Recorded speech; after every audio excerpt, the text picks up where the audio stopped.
Bumili lang ako ng chichirya sa tindahan. Pag-uwi ko, kandidato na akong SK. Aksidente na naman kasi nagtatrabaho ako sa mayor's office. Natulog akong bukal pagising ko, vice governor na ako. Kasi stone kung bakit naging reserve din ako. Hello everyone! Welcome sa Diskurso on Air, the nation's beacon of trust and truth. My name is Ice and I'll be your host today. So, for this episode, makakasama natin ang isa sa mga inspirasyon sa liderato at serbisyo sa ating gobyerno. For 11 years, siya ang nagbigay buhay sa pamumuno sa Laguna bilang Vice Governor at President ng League of Vice Governors of the Philippines. Ang kaagapay ng Laguna, please welcome Vice Governor Attorney Karen Agapay. Hello Magandang po. araw sa iyo, Ice, at magandang araw din sa ating mga tagapanood ng Diskurso. Yan. Okay, kamusta po kayo, Vice Gov? Kamusta naman po ang buhay-buhay natin ngayon? Okay naman, so far, so good. Ayun, sige po, let's go straight to the point. So, Vice Governor, paano po ba nagsimula yung journey nyo as a public servant? Ano po yung mga nag-push sa inyo para ito yung maging career ninyo? Actually, ako ay masasabi nating laging accidental politician. So, I started as SK way back in 1992, pero aksidente din lang yon. Bumili lang ako ng chichirya sa tindahan. Pag-uwi ko, kandidato Chichirya na po? akong SK. Oh So, my I was second year college noon sa UP Diliman, and I was taking up AB Political Science. So, umuwi ako sa probinsya, sa San Pablo, and during that time, that weekend, nag-crave ako sa chichirya. No, ayoko na mag-promote ng brand. Pero during that time, bumili ako doon sa tindahan. Then nagkakagulo sila doon. Tinanong ako kung gusto ko daw sumali sa SK. Although, akala ko, appointed lang yon. Kasi first time na narinig First batch kami ng Sangguniang Kabataan during that time. First batch? So, ang sinusundan namin is Kabataang Barangay. So, sabi ko, sasali ako, knowing na every weekend lang ako na umuwi. Okay lang daw naman sa kanila yon. So, pag uwi ko, sinabi ko sa parents ko na kandidato akong SK. Yung pala, mangangampanya pa yon. So, nagdire-diretso and from there, nanalo ako sa city and nanalo akong federation president. Tapos po, after po nun, paano po ano yung next stage po nun after? After ng SK, I decided na to continue muna with my studies sa law. So, after na makagraduate ako, aksidente na naman kasi nagtatrabaho ako sa mayor's office ng San Pablo City while waiting for the results of the bar exams. So, year 2004, ay 2 weeks before the campaign, nag-back out yung isang konsihal na kakandidato. Oh my God. So, sabi ng mayor, ikaw na muna, kumandidatong councilor. And buti na lang, nanalo ko, number 2. Ay, ang galing. Ang galing po. Oo. So, from SK to councilor, tapos paano po yun? Ano po yung next na naging stage after that? 2007. Aksidente na naman po ba to? Oo, 2007. Supposedly, ay re-electionist ako na city councilor ng San Pablo. Pero, 1 week before the campaign, kasi noong time na yun, wala pang PCOS yung PCOS machine. 1 week before the campaign, nag-back out naman yung isang board member namin. So, ako na naman ang naituro ng mayor. Sabi niya, konsihala, ikaw na yung mag-run as board member. So, ako naman, kinonsult ko uli yung parents ko and sabi nila, sige lang, basta paghihirapan yan. Luckily, nanalo ko. Number 1 sa 3rd District and number 1 sa Province of Laguna. Grabe naman po yung mga aksidenteng ganyan. Parang maganda po yung Then, way back in 2013, last na kandidato ko na as board member. Kasi sabi ko, magfo-full-time na akong lawyer during that time. And full-time teacher ako ng business law sa isang college doon sa amin, sa San Pablo City, sa Laguna College. Magfo-full-time na sana ako. Pero a year after, sinong mag-aakala na natulog akong bukal pagising ko, vice governor na ako. Kasi na-disqualified yung nakaupong governor during that time. So since ako yung number 1 board member, na-promote ako into vice governor. Ang galing. Ang galing din po talaga. So, Vice Governor, sa tingin niyo po, bakit po kaya kayo laging nananalo? sapol kasi estudyante ako, very active ako sa school and outside school. So, sa school, academically speaking, I was valedictorian sa St. Joseph Elementary School sa San Pablo City. When I was in high school, during the entrance exams, pumasa ako sa mga high schools na outside San Pablo City, but I opted na pumasok sa Laguna College sa San Pablo. And I belong to the A Science section. So that is the cream of the crop during that time. Nung batch namin, napakarami ng mga sections to the point na nung nag-graduate kami, graduation, ay nasa 1,000 kami na high school students. 1,000 students po? Oh my gosh. Nag-graduate ng high school. And I was the class valedictorian and the student of the year. The student of the year is computed 50% academics and 50% extracurricular activities. So kahit nasa school ako, nag-aaral ako, active pa rin ako when it comes to extracurricular activities like Girl Scouting, nagko-compete din ako sa mga math olympiads, sa mga science quiz bees outside the school, population quiz bees, and even yung A1 child na tinatawag. The A1 child is yung healthy ka, yung skin mo and everything.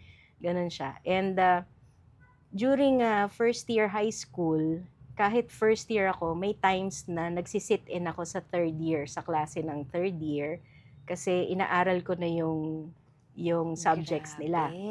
Grabe po kayo. During second year, nagsisit in na rin ako sa klase ng fourth year kasi tinuturoan nila ako ng subjects ng fourth year. Kaya during fourth year, almost half of the school year, wala na ako sa school.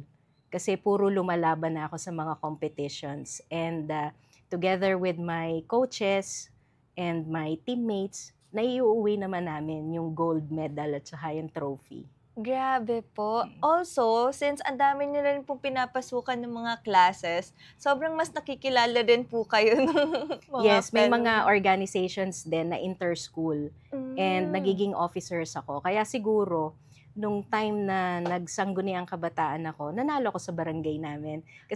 Pero that is a different story kasi during that time kasi lagi akong reyna sa Santa Cruzan, dun sa barangay namin. Kaya siguro, nung lumaban akong SK, kilala ako. Kasi during that time, di ba, yung Santa Cruzan, dulo to dulo yung nilalakad. Correct So, po. every nanonood, kakawayan mo ng ganun. So, kilala ka sa barangay. Grabe po. Academic excellence na. Meron pang kilala pa kayo as Reyna ng Santa Cruzan. Then, Grabe. during the election of the SK Federation, so yung mga nanalo sa mga barangays na SK chairman, na-meet ko na along the way. So, either nakasama ko sa competitions, nakasama ko sa mga inter-school na organizations, nakasama ko sa Girl Scout, sa Boy Scout, kaya familiar sila sa akin. So, paano nyo po na-balance yun lahat? During that time na ang dami nyong extracurricular activities, tapos academics, grabe. Like, if it was me, parang mahirap yun Paano po? Siguro yung time management lang. Kasi yung may technique naman sa pag-aaral yun din yung tinuturo ko sa mga estudyante ko yung technique kung paano mo aaralin yung isang subject na hindi ka magsasayang ng oras, na pwede mong ma-memorize yung isang buong libro without knowing it. So, tinuturo ko rin yun sa mga estudyante ko, and yung free time ko, doon naman yung mga extracurricular activities natin. I joined also campings sa ibang provinces during the time as a Girl Scout. Ano pa po bang mga ginawa nyo aside from ang dami na po nun, extracurricular activities? Yes, siguro yun yung naging foundation din yung sa Girl Scout kasi I started as twinkler. So dinaanan ko lahat ng stages sa Girl Scout. Sa twinkler, Star Scout, Junior Scout, Senior Scout, then adult and cadet. Nag-cadet din ako during college and young adult. Then, naging member na ako ng council board. I even was elected as one of the members at large sa buong Pilipinas ng Central Board ng Girl Scouts. And now, I am the president the council president of the Girl Scouts of the Philippines, Laguna Council. Oh my gosh. Nag-military ano pa po ba kayo or mga ganun po? Recently, I applied also as a reserve force sa AFP, sa Philippine Army. Sa Philippine Army as major of the reserve force. Oh my gosh. Grabe na po yan, Vice Governor. At saka po, aside from that, you are the first female president ng League of Vice Governors. So, ano po ba yung mga things pa na nag-shape pa ng role nyo into being a good leader to our country? Actually, being the first lady vice governor na naging president ng league is already an accomplishment. And I would like to see it as an eye-opener sa mga kapwa vice governors na the men and the women vice governors can coexist and co-lead sa isang organization, sa isang league.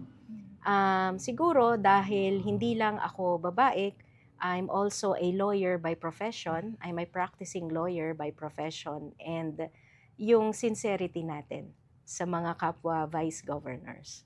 Mga ano po kaya? Meron po ba kayong mga lessons na natutunan during, you're still the president naman po, di ba During po? my term, my first term as president of the League of Vice Governors, it started well. Nagkaroon lang ng changes, kaya nagkaroon ng, since babae yung presidente, nagkaroon ng mga topics na more gender sensitive when it comes to our trainings. And eventually, ang tawag nila sa akin is the pandemic president. Kasi inabot kami ng pandemic during that time. Pero, hindi yon naging hindrance para ituloy ko yung reign ko as the president of the league.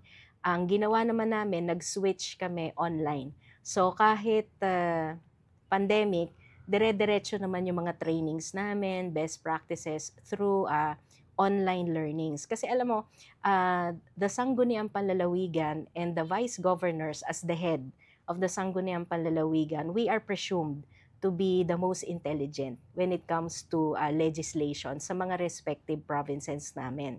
Kaya I'm tasked to equip the vice governors the learnings needed para maging updated sila sa mga existing laws dito sa atin, sa Pilipinas. So, during that time po, ano po yung mga examples ng mga trainings na ginawa nyo po during that time? During my term, I made it a point na fair para sa lahat. So, every quarter, meron kaming National Assembly and we choose one province as host.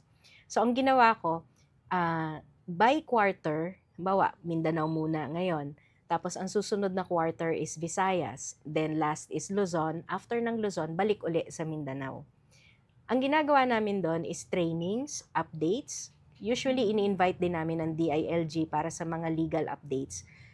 This is, ang tawag ko nga dito is the legal marites. So, alam namin yung mga nangyayari sa mga iba't ibang provinces na mga may cases para at least maging aware kami na ito na pala yung ruling, existing ruling when it comes to these legislations. So, pagdating naman namin sa local, so yan ay quarterly. But, meron din kami na tinatawag na foreign study. So, during our term, hindi na kami, nung first term ko as the president of the league, 2019 to 2022, hindi na kami nakalabas ng bansa kasi prohibited na dahil pandemic. But during my term as president, nung 2022 to hanggang ngayon, nakakadalwa na kami na foreign study visit, which is by scholarship ito. Nag-grant ng national government. Kasi since kokonti naman kami, 81 provinces lang kami, 81 na, kasi may bagong province ngayon, maunti lang yung nakakasama. So yung mga qualified na sumama, we went to Japan sa GRIPS for a week study. That is executive course siya in terms of legislations and the best practices of Japan. That was December of 2023. Then 2024, last June, nagpunta naman kami sa Korea So, best practices naman ng Korea. Kaya yung mga updates ngayon sa Korea, medyo naiintindihan namin siya.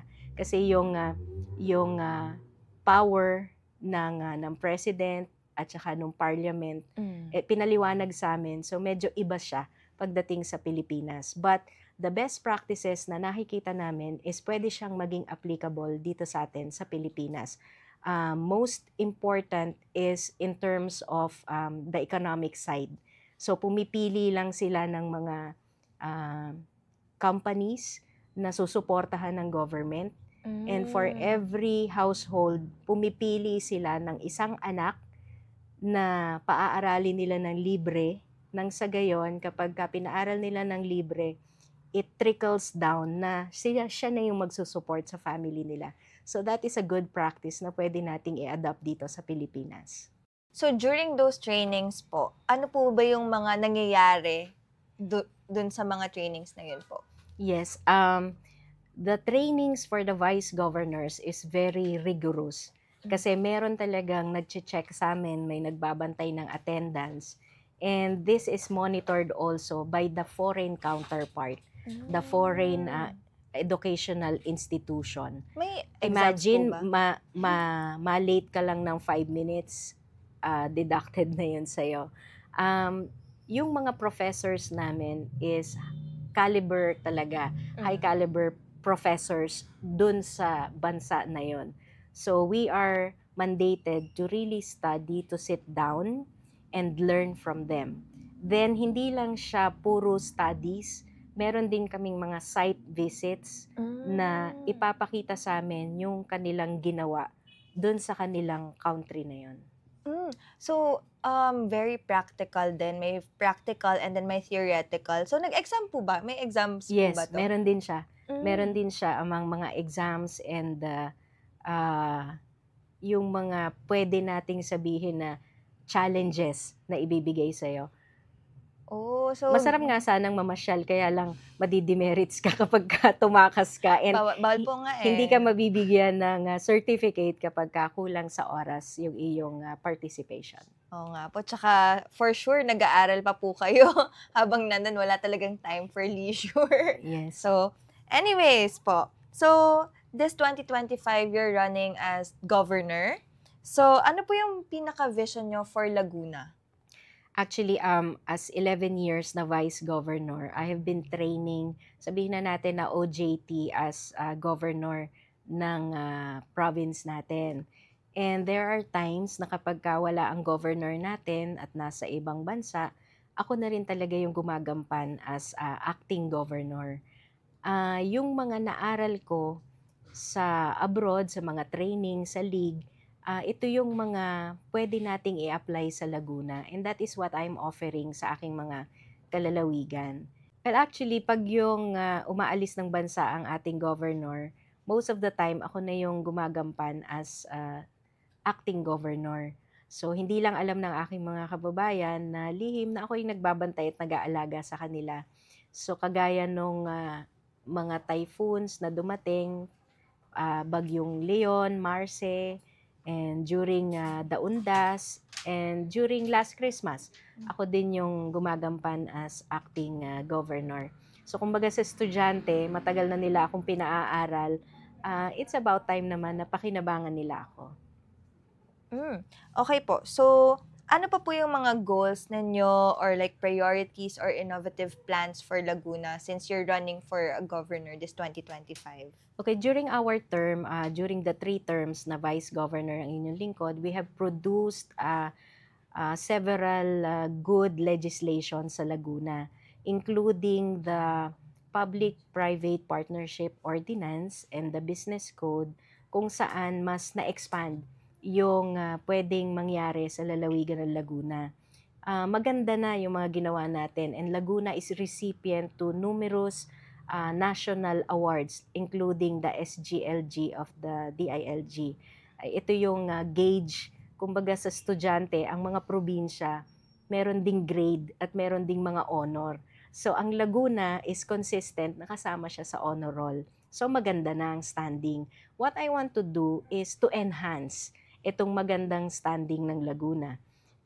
magkaroon ng master plan kung saan magiging investor friendly. Kasi alam mo, pagdating sa mga investors, hahanapin yan kung saan magandang magtayo ng kanilang business. Like for example, maaring yung isang crop na applicable sa isang munisipyo, hindi siya applicable sa kabilang munisipyo. Why? Because pagkakaiba-iba ng lupa, dapat may soil analysis content din yan. Merong pwede sa corn sa kabila, pero hindi naman pwede. Hindi ko mo sikat ang kape sa lugar na to, gagayahin mo rin na magtatanim ka ng kape. Kasi magkaiba yung soil content ng inyong munisipyo. Kasi uso yan na kapag nag-boom ang nata de coco dito sa kabila, gagayahin din ng nata de coco yun sa kabila. So, kailangan balanse tayo. And sa gagawin natin na master plan, maiiwasan yung nagko-compete yung mga probinsya sa isa't isa. So, as governor, pwede akong maging nanay na bigyan ko ng kanya-kanyang pagkakakitaan ang mga bayan at ang lungsod sa Laguna.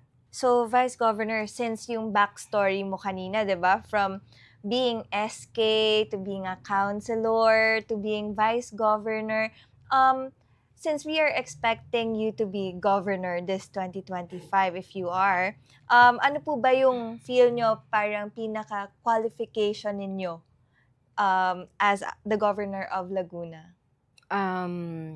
Aside from being a lawyer and also a vice governor for 11 years, may ugali kasi ako na matanong ako.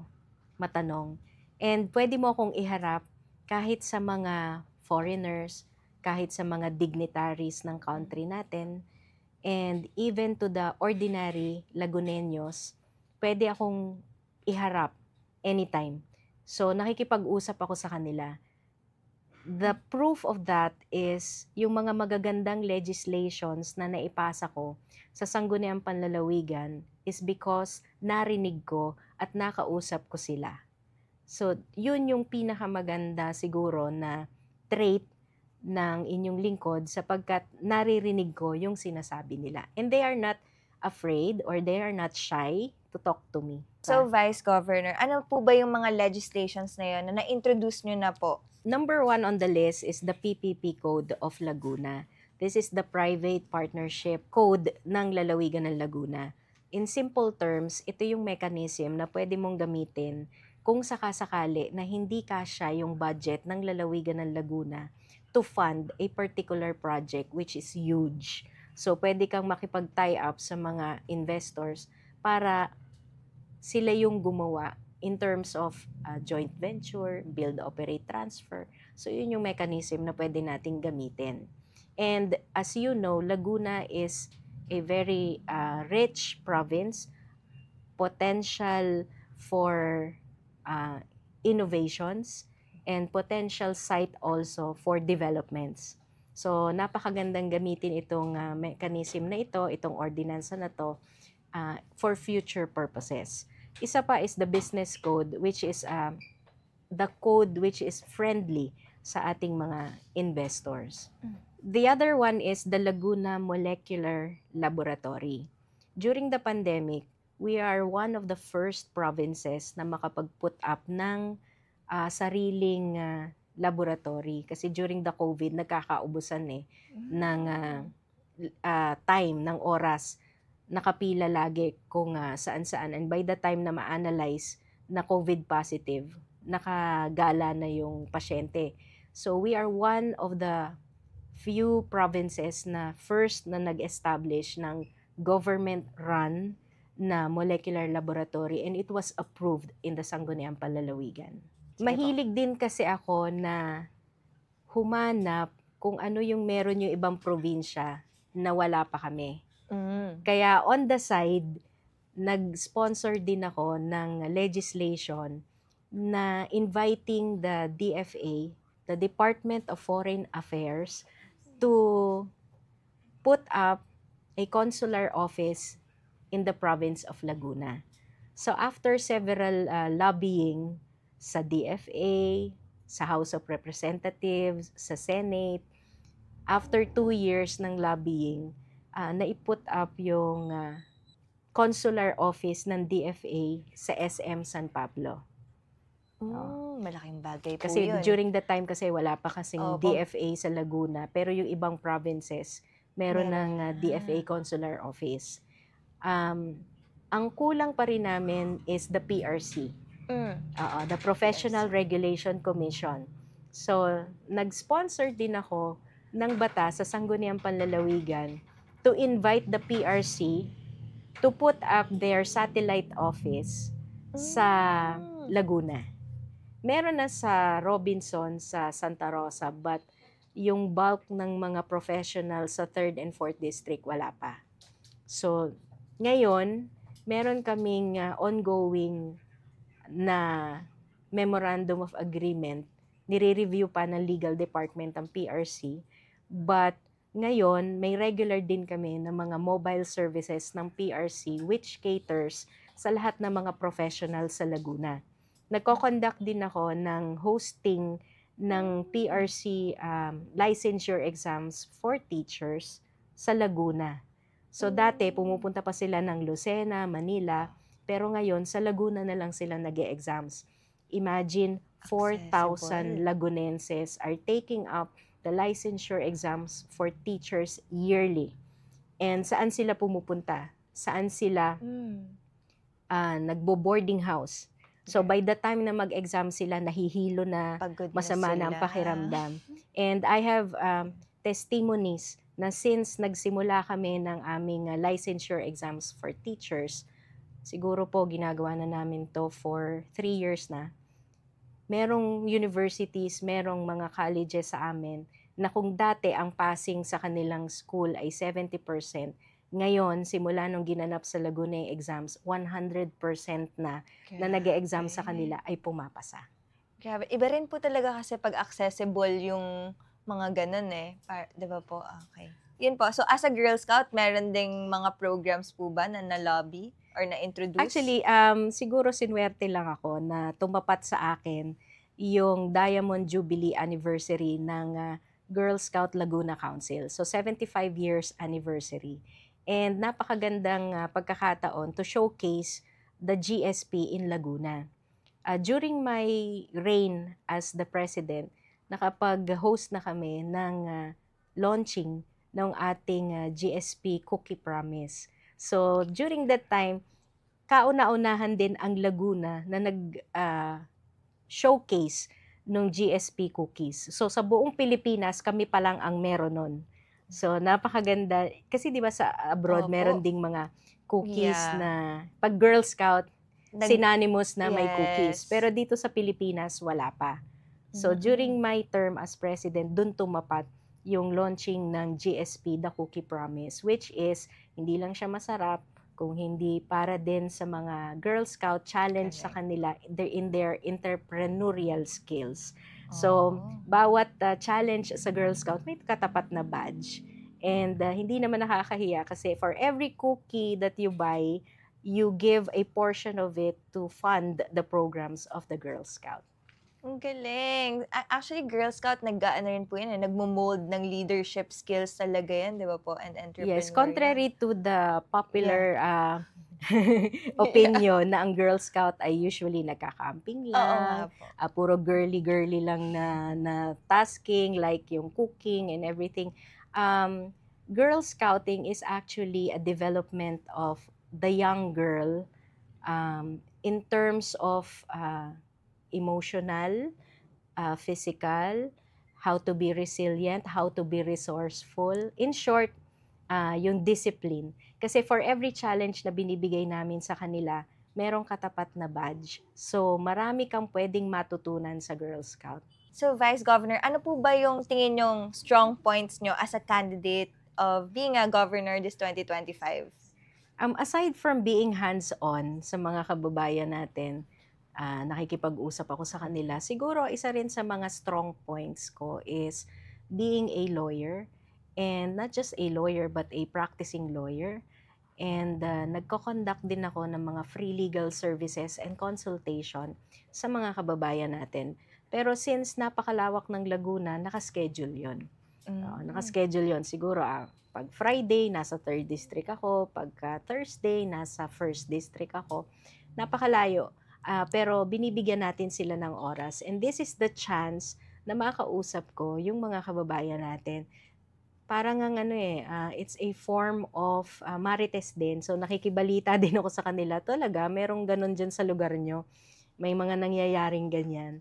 So nakakarating din sa akin. And I use that also as reference in the crafting of the necessary legislations pagdating sa Sangguniang Panlalawigan. Pretty sure po maraming mga dyan.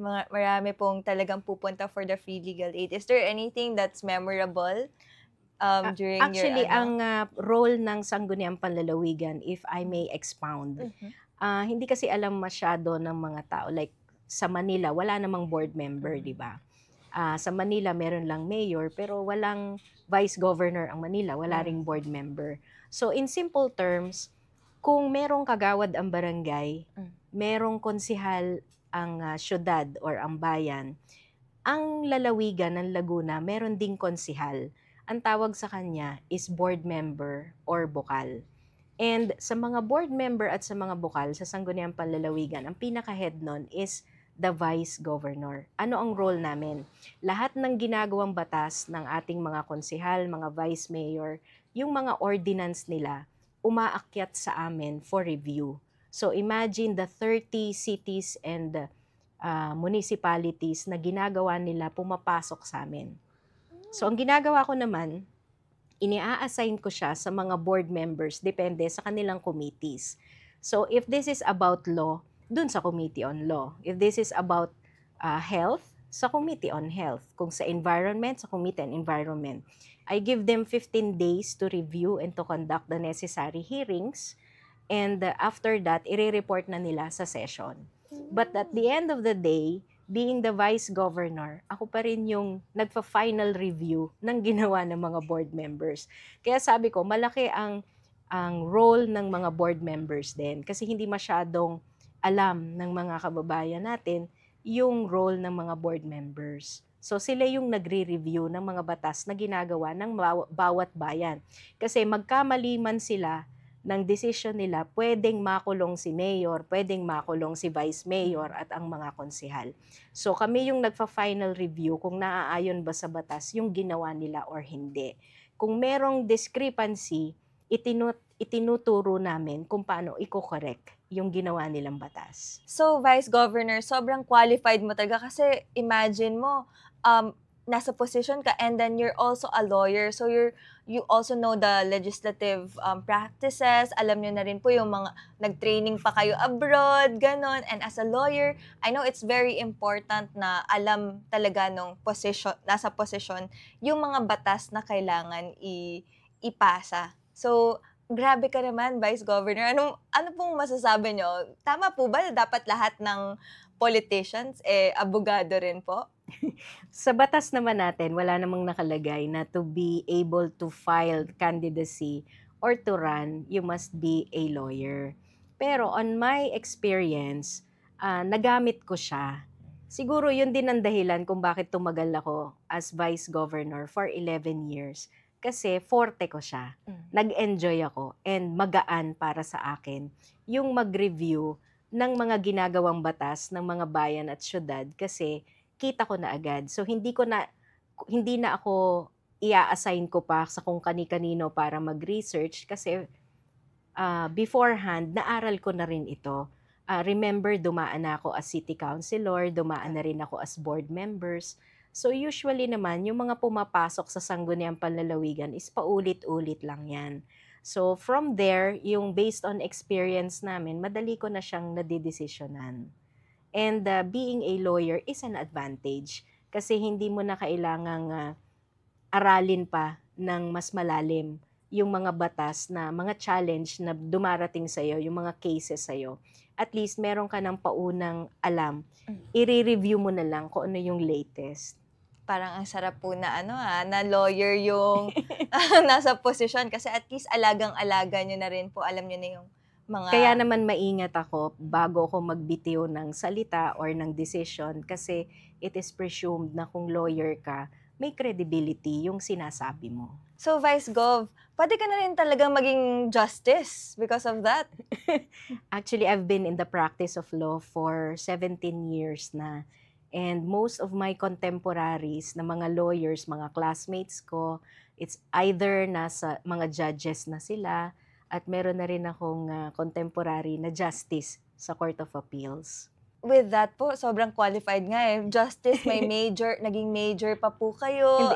Inaalagaan ko lang yung profession ko and hindi ko mo vice governor na ako is tumigil ako learning the law, mga updates. Ako ay nagkakaroon pa rin, nag-enroll pa rin ako sa mandatory continuing legal education ng IBP para anytime na pwede akong kinakailangan na humarap ako sa husgado, pwede akong mag-appear kasi updated ako, compliant ako. So, Vice Governor, with all of those accolades, achievements, ganyan, how can you reassure yung mga taga-Laguna kung ikaw yung magiging governor na hindi sila mapupunta sa masamang kamay or hindi magiging corrupt? Ayun po. So, very sensitive yan, alam ko po. Pero kung mabibigyan niyo po kami ng clarification kung paano ma-assure sila. For one, as I mentioned a while ago, naging accidental politician ako.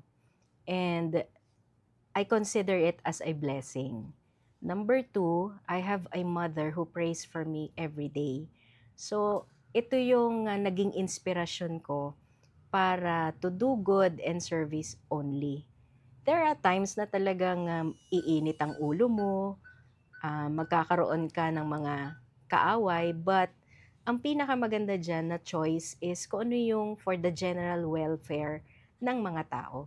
Kasi lahat naman tayo lumilipas lang eh. And I also consider politics as lumilipas. As long as mahal ka ng tao, mananalo ka. Pero pag ayaw na sa'yo ng tao, talagang stop na, tigil na. So on my part naman, pasasalamat ako sa mga Lagunense for the 31 years na pinagkatiwalaan nila ako. And itong ating candidacy as governor, I take it as an application uli sa kanila. Kung mahal pa nila ako, kung gusto ba nilang ipagpatuloy ko yung service ko sa kanila, and kung okay, thank you. Kung hindi naman, thank you din. So ganun yung mindset ko. Hindi ako yung kino-consider ko na bread and butter ko ang politics.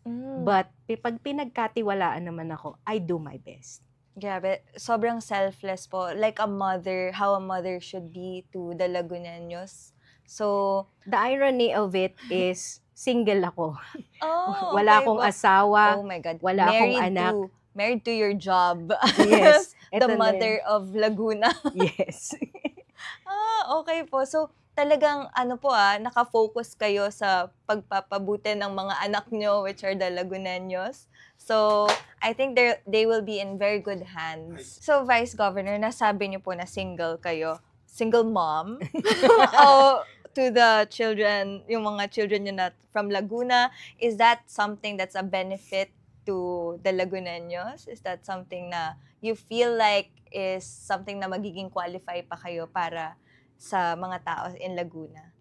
Unahin muna natin yung the downside. Okay. The downside is pag uwi ko, wala akong sinasalubong na mga anak, wala ring asawa na nagko-comfort kapag medyo mainit ang ulo ko. Pero the upside naman of being single is walang asawa na nangungulit, wala ring anak na minsan masakit sa ulo. Kasi tanggapin na natin, bibihira ang mga public servant na babae. Kasi pag ang babae ang pumasok sa public service, sigurado ko mahahati yung oras niya sa family niya. Ako naman, kaya pinayagan ng parents ko na magdire-diretso sa politics, I always consult my parents. Kaya ako pinayagan kasi single ako. Pero kung may family daw ako, stop na. Actually, kung single po kayo, so wala pong magmamana, walang political dynasty po na mangyayari. So, you're a very qualified candidate as a governor for the Laguneños. I only have one brother. He is a doctor and married din siya sa profession niya. Kaya siguro on my part is I will tap na lang the people who are most qualified sa mga positions pagdating natin sa Kapitolyo. Yung mga inalagaan nyo rin po na Yes, along the way. Laguneños in the service. So, as a mom, I know, as a mom of the Laguneños, and actually, sobrang busy nyo po. So, paano nyo pa po ba yan nababalanse? Yung may work-life balance pa rin po ba? May maleta na ako sa sasakyan. Yun lang. So, paano po yun? Ano po ba yung mga ginagawa nyo pamparelax? Meron pa po ba kayong relaxation period? To give you an idea on my work, typical work day, I wake up at 6 or 7. Then, aalis ako ng bahay ng 8 or 9. Kasi in between, may mga kinakausap ako. Usually, umuwi ako, ang pinakamaaga is 9 o'clock. Pero ang pinaka-late is 1 a.m.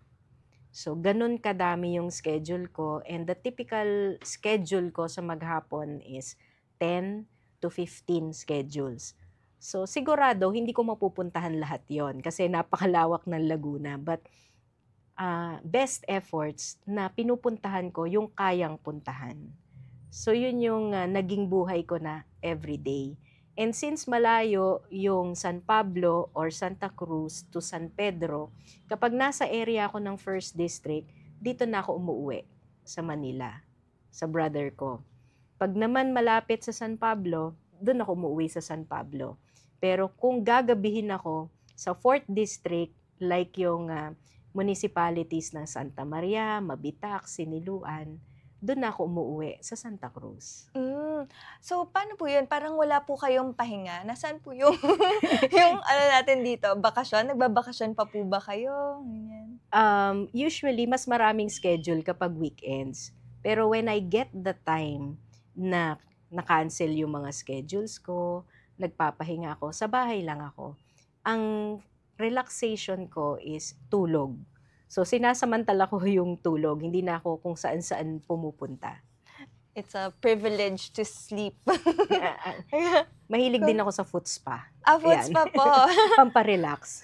May mga hobbies po ba kayo? Nanonood po ba kayo ng mga Netflix kapag ganyan? Iyan ang ginagawa ko, Netflix. Kapag pag nagpaparelax. Ano pa po? Wala, aside from just being at home, is there any places that you'd want to go to pagka nyo po, break time nyo or ganyan? Bahay lang talaga and bonding with my mom. So, meron po ba kayong other interests na you think hindi nyo pa po nasasabi sa ibang tao, like a fun fact? Contrary to the public image na kagaya ko as babae, one of my hobbies is yung target shooting. Target shooting? Oo. Saan po Siguro yun din yung naging stepping stone kung bakit naging reserve din ako sa Philippine Army. So, yun yung other side naman ni Karen Agapay. The medyo manly side ni Karen Agapay. So, pwede niyo rin po silang ipagtanggol. Wag na naman sanang umabot sa punto na ganon. But, ang mentalidad ko kasi is, kung sakali na darating yung war sa Pilipinas, I'd rather die fighting than cowering somewhere, nagtatago. So, mas gusto ko, hands-on ako, nakasama ako dun sa nagpaplano. As a mother na nagpo-protekta, kayang-kaya nyo po eh. So, nagpa-firing, dun po ba yan sa Laguna? Dun kayo San Pablo din. So marami din po talagang mga ganong activities. Pwede pala. So, for the record, simula nung maging vice governor ako, walang kaso ang lalawigan ng Laguna.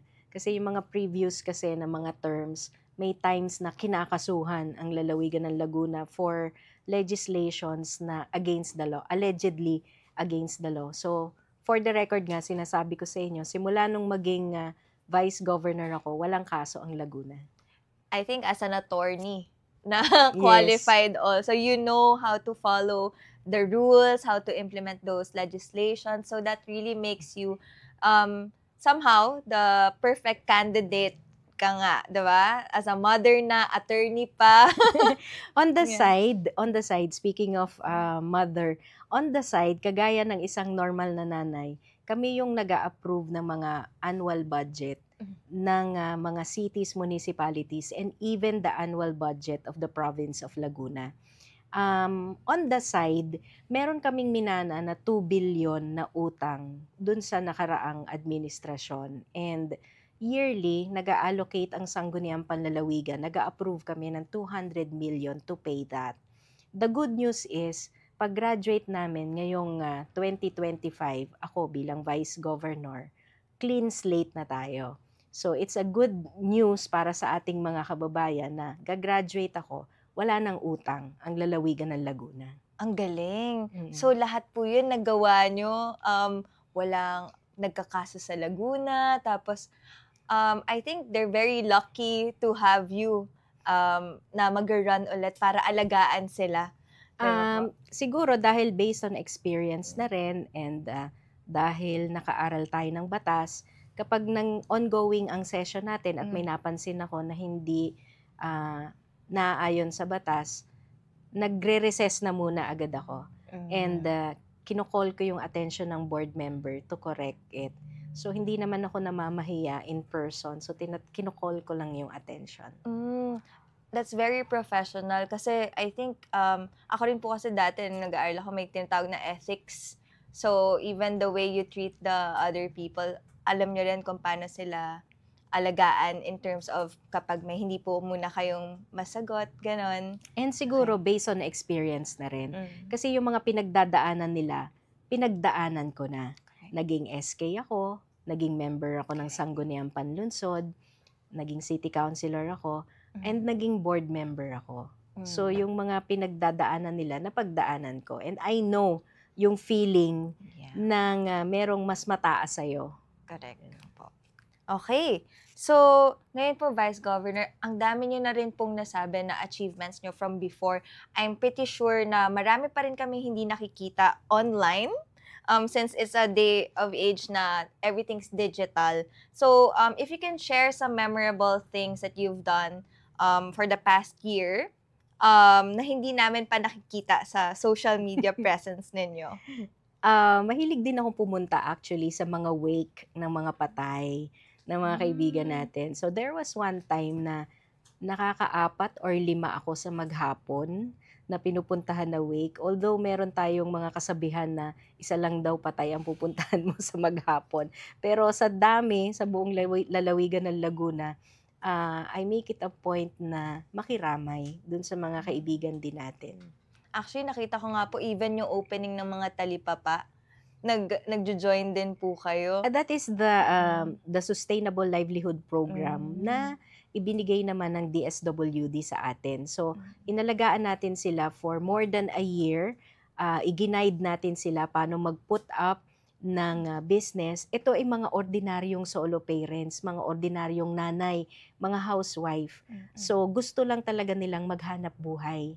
So, tinuruan natin sila and binigyan natin sila ng chance na pumili kung ano yung gusto nilang negosyo. Inilink natin sila sa DSWD, tinuruan natin ng mga paperworks, and yung nakita ninyo na mga ribbon cutting, yun na yung pinaka-fruit ng kanilang efforts. So, iba-iba na yan. Merong general merchandise, merong talipapa, meron din actually dyan na paparating pa yung kanilang pet shop, meron din tayo na pag-aalaga ng tilapia, meron ding pag-aalaga ng poultry. So this is something na kahit magpapalit-palit ang politiko, as long as masipag itong mga nanay na ito and mag-expand yung mga members nila, patuloy yung hanap buhay nila. Pagka nga nagsasalita ako sa kanila, binibiro ko sa kanila, at least nabigyan ko na sila ng hanap buhay, kabawasan na sila sa poproblemahin ko ng mga kalalawigan ko. Ang galing kasi it's also part of what you want for Laguna eh. 'Di ba? For them to develop a certain specialty in each So that's really nice po to know. Do you get any feedback on social media na ina-address nyo po ba? Kapag kayang gawin, one thing I learned from my father is, as a politician, as a public servant, huwag kang ma-frustrate kung hindi mo kayang ibigay lahat ng hinihingi sa'yo ng iyong mga kalalawigan. Yung matulungan mo lang sila, ma-guide kung saan masasagot yung problema nila is malaking tulong na para sa kanila. Kasi we have limitations. Magkano lang ang sweldo ng Vice Governor? Ano lang yung resources na pwedeng ibigay ng Vice Governor? So, nag-outsource din kami minsan. Humihiling kami sa national, yung tinatawag na GL, ng DOH. Maraming tulong na pwedeng iabot sa isang tao na hindi naman laging sa'yo dapat manggagaling. Yung entertainin mo lang sila in a way na sila ay hindi naman uuwi na wala man lang guidance is malaking bagay na. Okay, Vice Governor, since Laguna is a progressive place already, ano pa po yung mga nakikita nyong kailangan pang i-develop? To give you an eye view, at the moment, yung first and second district, ito yung tinatawag natin na industrial part. So, nandito yung mga economic zones. And pagdating naman ng third and fourth district, andito yung tourist naman na area. So, sa third and fourth district, nandito din yung agricultural part ng Laguna. Maganda na ang Laguna kasi isa siya sa mga probinsya na very diverse yung products. Dito ka lang makakakita na bawat bayan may kanyang ipinagmamalaki na produkto. Barong sa Lumban, tsinelas sa Liliw, buko pie sa Los Baños, nandyan din yung mga hot springs sa Los Baños and Calamba, and cold springs sa Nagcarlan, Liliw, Mahayhay. So, napakaganda na ng Laguna. Ang nakikita ko na lang na kulang dito is the establishment of the Provincial Convention Center at the center of the province. Siguro somewhere in Bae, in Calauan, para ma-showcase itong mga magagandang tourist spot and mga best practices sa Laguna. Kapag meron kang convention center, maraming dadayo sa'yo ng mga turista. Pwedeng dyan mag-seminar. And after seminar, syempre, mamamasyal yung mga yan. Kapag may convention center ka, lalago yung area. So, the development dun sa area na yon ay magbo-boom din. Magkakaroon ng mga hotels, magkakaroon din ng mga restaurants, magkakaroon din ng mga iba't ibang entertainments na pwede sa ating mga tourist. Isa din sa maganda na pinapangarap ko is magkaroon ng tinatawag na Governor's Villa. Hindi doon ako titira. Governor's Villa lang ang tawag doon to host the dignitaries. Right. Kasi, halimbawa, merong mga investors. Yearly, maraming dumarating na investors sa Pilipinas from the national level. Pag umaalis ng bansa ang ating Pangulo, pagdating niya, laging nire-report niya, meron daw mga nakuha siyang investments from that country. So, ang mangyayari niyan, mag-aagawan ang mga probinsya for sure po. kung saan dadalhin yung mga investments na yan.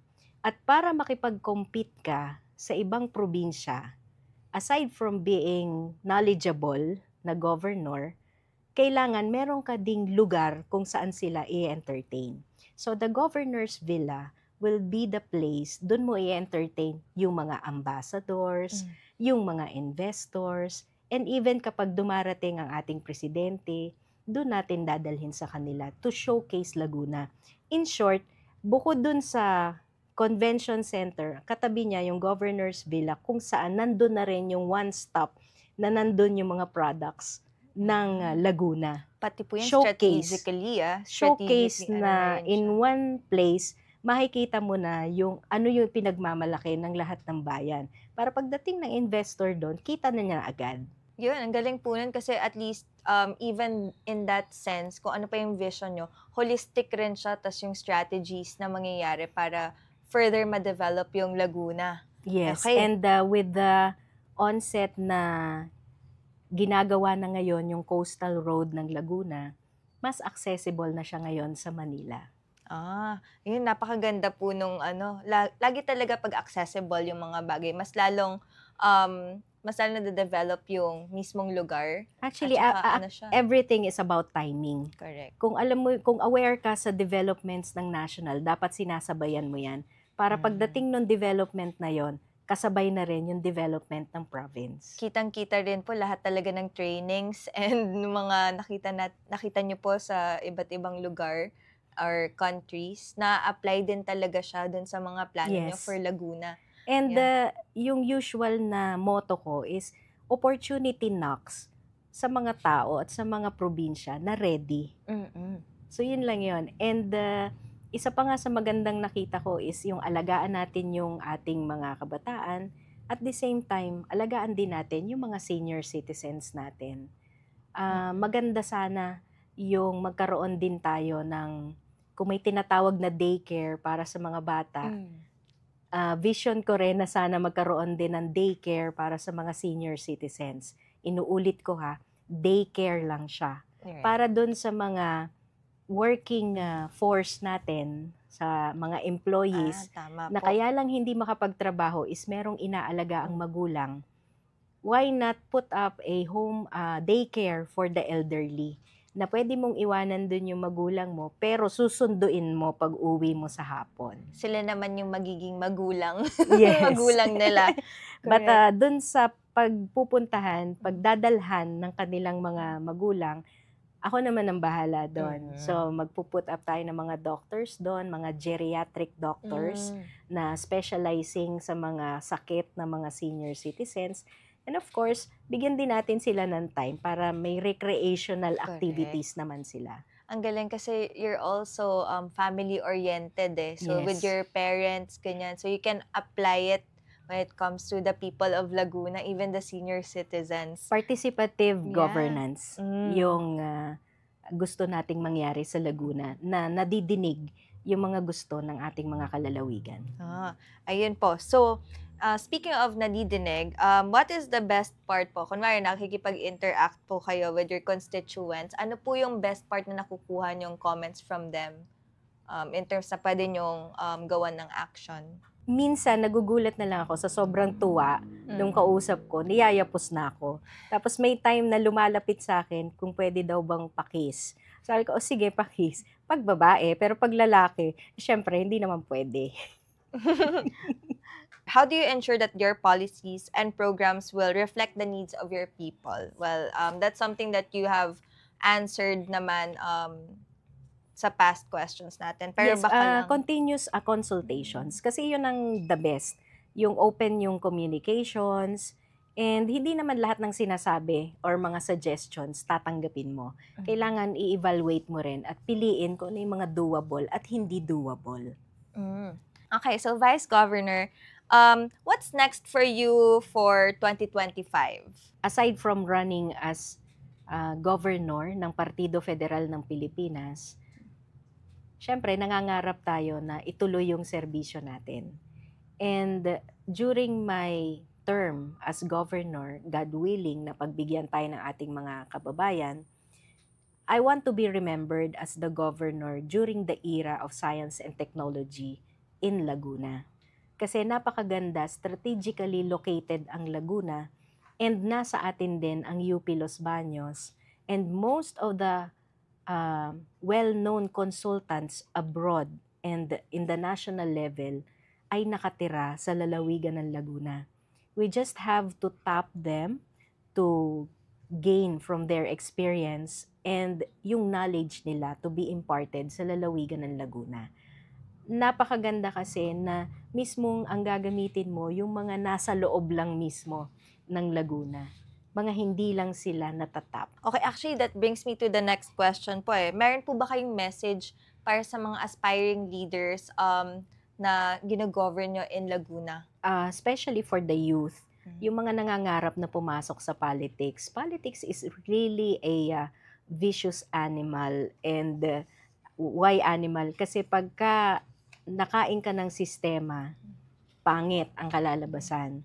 So, before venturing into politics, kailangan ready ka. Tapos ka ng pag-aaral, yung mga convictions mo dapat firm, and syempre, yung mga values mo na iniingatan, dapat intact.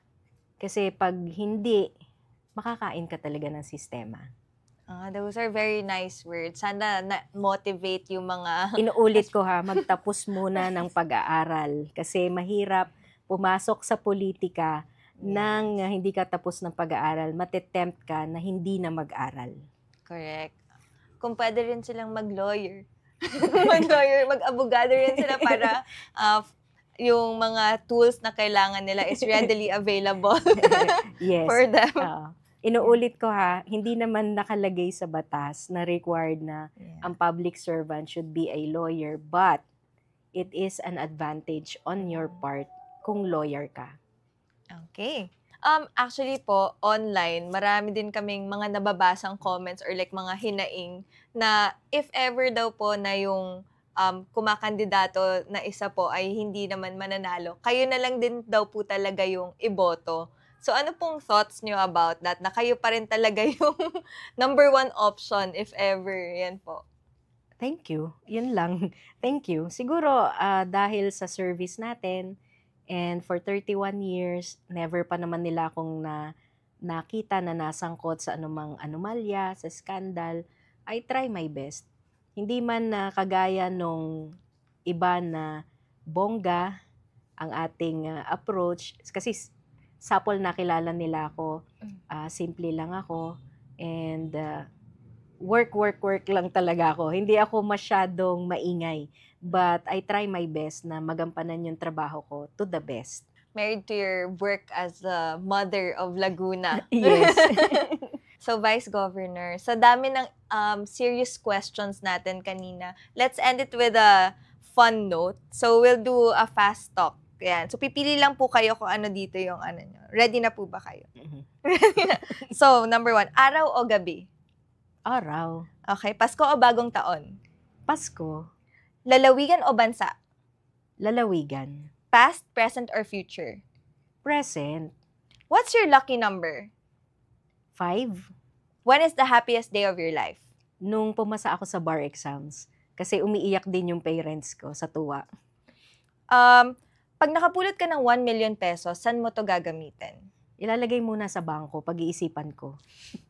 One word to describe Laguna. Beautiful. Complete the sentence. Sana pagising ko. Governor na ako. Yes. Last question. Describe the last 11 years of your service in Laguna in one word. Amazing. Okay. All right. So, Vice Governor, before we end this episode, do you have any message to our listeners and viewers at Discurso on Air? Okay, thank you very much, Ice, and of course to the viewers of Discurso on Air. Maraming salamat po sa mga kalalawigan ko po sa lalawigan ng Laguna. Maraming salamat din po sa patuloy na suporta at panalangin para sa inyong lingkod. Ito po inyong Vice Governor, Attorney Karen Agapay. Mananatiling kaagapay po ninyo, kaagapay sa tagumpay. So that concludes our first episode of Getting to Know Vice Governor Attorney Karen Agapay, ang kaagapay sa tagumpay. To our listeners, thank you for tuning into Discurso on Air, the nation's beacon of truth and trust. Don't forget to follow us on all our platforms linked in the description box below. Once again, I'm your host, Ice. Until next time.